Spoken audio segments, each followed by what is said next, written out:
വിദഗ്ധരായ ഡോക്ടർമാരുടെ സേവനം 24 മണിക്കൂറും ഹോസ്പിറ്റലിൽ ലഭ്യമാണ്. ഡോക്ടർമാർ വീടുകളിൽ വന്ന് പരിശോധിക്കുന്നു. കൂടാതെ ലാബ് ടെസ്റ്റുകൾക്ക് വേണ്ട സാമ്പിളുകൾ വീട്ടിൽ നിന്നും ശേഖരിക്കുകയും ചെയ്യുന്നു. True Life Hospital, government hospital road, Karulai. ശരണമന്ത്രധ്വനികളോടെ ക്ഷേത്രങ്ങളിൽ വൃശ്ചിക മണ്ഡലകാലത്തിന് തുടക്കമായി. ധനു 11 ഡിസംബർ 26 വരെ മണ്ഡലവിളക്കുത്സവമായി ആചരിക്കും.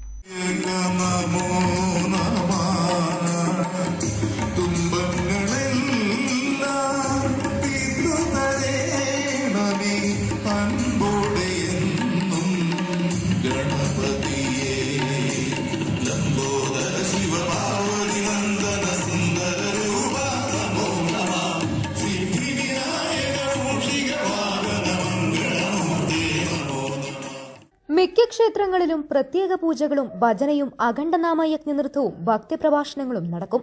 പൂക്കോട്ടുംപാടം വില്ലുത്ത് ക്ഷേത്രത്തിൽ ശനിയാഴ്ച നിരവധി അയ്യപ്പ ഭക്തന്മാർ മാലയിടാനെത്തി. ദീപാരാധനയ്ക്ക് ശേഷം ഭജന, ഭിക്ഷ എന്നിവ നടന്നു. വിശേഷാൽ പൂജകൾക്ക് ക്ഷേത്രം മേൽശാന്തി പെരിഞ്ചേരി മധു നമ്പൂതിരി കാർമ്മികത്വം നൽകി. ക്ഷേത്രം ഭാരവാഹികളായ Mattathil Radhakrishnan, K P Subrahmanyan, K Satheesan തുടങ്ങിയവർ നേതൃത്വം നൽകി. 5 മൈൽ അമ്പലക്കുന്ന് സുബ്രഹ്മണ്യ ക്ഷേത്രത്തിൽ ദീപാരാധനയ്ക്ക് ശേഷം ഭജന, ഭിക്ഷ എന്നിവ നടന്നു. ക്ഷേത്ര വിശേഷ പൂജകൾക്ക് മേൽശാന്തി ശ്രീശൻ നമ്പൂതിരി കാർമ്മികത്വം നൽകി.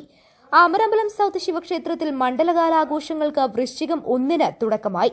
നിരവധി ഭക്തന്മാർ മാലയിടാനെത്തി. വൈകുന്നേരം അയ്യപ്പന്മാരുടെ ഭജനയും നടന്നു. മണ്ഡലകാലത്ത് എല്ലാ ദിവസവും രാവിലെയും വൈകിട്ടും പ്രസാദവൂട്ട് നടക്കും.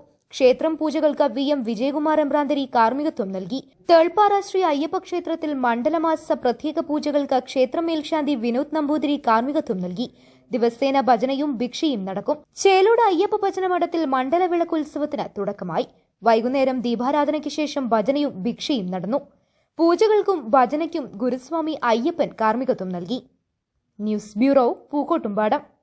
Teddy Baby Diaper and Pants made for Indian baby body type.